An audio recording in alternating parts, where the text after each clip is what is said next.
What is going on, guys? Quality XA here today, and today I'm bringing you guys a brand new Destiny 2 video. Now today we're actually going to be talking about some new vendors.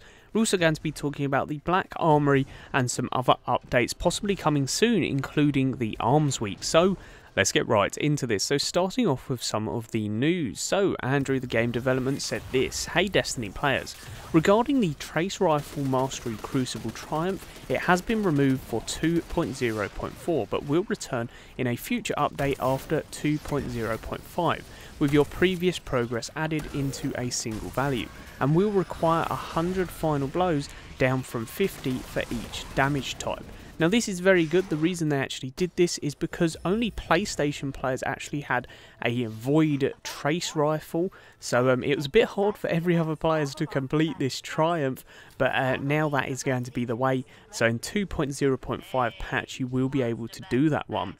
Moving on, we did get this. So somebody basically asked, are all of the Pinnacle quests going to happen in just this season? And basically all of them Pinnacle weapon quests, that includes the Crucible weapons that you can get, kind of similar to the Red Rex's Claymore, where you actually get the Red Rex's Broadsword and the Luna's Howl. You can actually do that in other seasons, so you won't lose any progress and it will persist across, which is very good. So don't be so much scaremongered into completing and forcing yourself to do all of the Crucible plays this season. You guys can take your time with that. Moving on, we did get this. So we did know about the Ascendant Primeval Servitor spawn rate increasing, so they did say that this is going to increase within Tuesday's patch. We also do know it's going to increase across the board, so no matter if you're in the Curse Week or Week 1 or Week 2, it will just increase the rate that it does spawn. So this is going to be a very good time in which you can actually get the Malfeasance quest, so definitely worth doing because that weapon is an absolute monster. Next up, we're actually going to be talking about faction rallies. So a Destiny 2 data mine hints at improved faction rally event. So according to the audio files, there's basically more stuff. Instead of clearing lost sectors and hoarding the renown, you will actually be sent on jobs, so collecting and trading materials.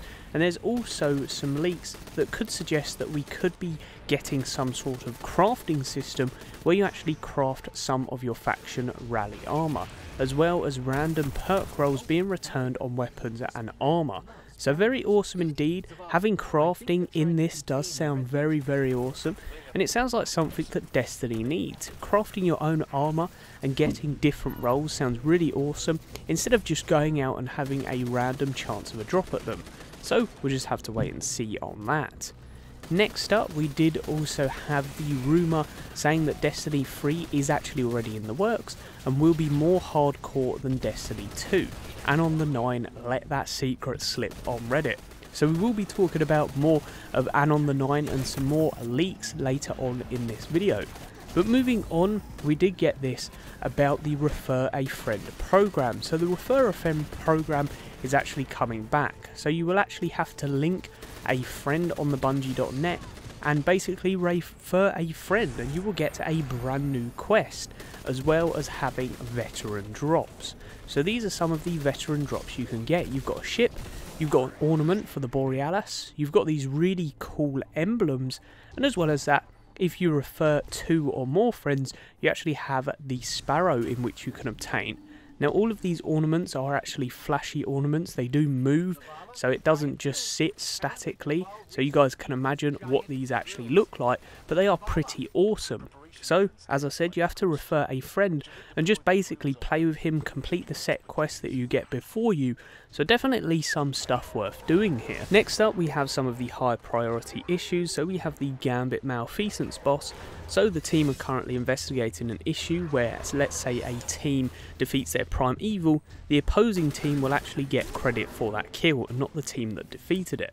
We also got recovering Luna's Howl and Not Forgotten. So they're currently investigating an issue which is preventing the Luna's Howl and Not Forgotten from being reclaimable after earned in-game. Players who obtain these should ensure that they are not dismantled. So if you guys do get them weapons from the Crucible quest, please make sure that you guys do not dismantle them. They're very, very good weapons, so I'd highly recommend keeping them in your inventory. Next up, we're going to be talking about the Armsweek in the API. So we have some new stuff discovered. So as you guys know, we have some vendors in the API. We've got Viper 99, we've got Shinshu 99, we've got Hector 99, and we've got one other as well. But in the API, we actually have this new item known as the Armsweek intro. Now this will be held by all 4 of these vendors. And as well as that, I did want to show some of the weapons what Hector is actually going to have. So we've got PvP primary weapons and strike power weapons. You've also got PvP special weapons as well in the database. But this is very interesting. This sort of does push on to more that we will see Armsweek. We do know that it was supposed to come around the Dawning event, but that did not unfortunately happen, so it could actually be coming very, very soon. I'd really like your thoughts in that comment section below, because it does seem like a very cool event in where we get a new PvP competitive game mode, and as well as that, a new strike quest type of system when we're actually doing the Armsweek. So very awesome. Let me know your thoughts in that comment section below. Next up, we do also have another character in the API known as the Research Assistant. We currently do not know what this is. It could be linked to the Armsweek people and when that actually comes about. But again, we'll just have to wait and see. It seems similar that we could actually go to this Research Assistant and we'll actually get researched information on weapons, maybe whereabouts of armor, that kind of stuff. And then last but not least, we've got 2 more things to actually talk about. So first up, there is a rumour that there is actually going to be a new rarity in gear.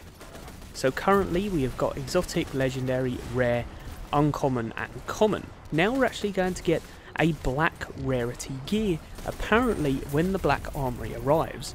So when you actually obtain this black gear, it's actually going to be higher than getting an exotic. It will come with certain perks that you can't actually get anywhere else, and yeah, it just makes it extremely rare. Really cannot wait to see what this is. Obviously it is a leak, so do take it with a pinch of salt, but let me know your thoughts in that comment section below about that. And then last but not least, regarding the news today, we're actually going to be talking about 2 more weapons that have been claimed to be coming into the game by Anon the 9. So Anon the 9 obviously being a huge leaker, and every part of his leaks have actually been confirmed to date, and he said that there is actually the Rose exotic coming in, as well as another bird we love, and that's obviously referencing the Hawk Moon. So we're getting 2 brand new hand cannons coming in. The Rose was not in Destiny 1, but it's basically the first version of what the Fawn is, so it's definitely worth obtaining, and it does look like we've got some awesome weapons to look forward to in the up and coming updates. We do know that them 2 are actually coming out in Penumbra, so very awesome. I do believe that's our 3rd DLC or 3rd annual pass DLC of the year. But as always guys, that's pretty much the video. If you did enjoy, please do smash that like button. Subscribe if you guys are new around here. But as always, peace out, and I hope you enjoy.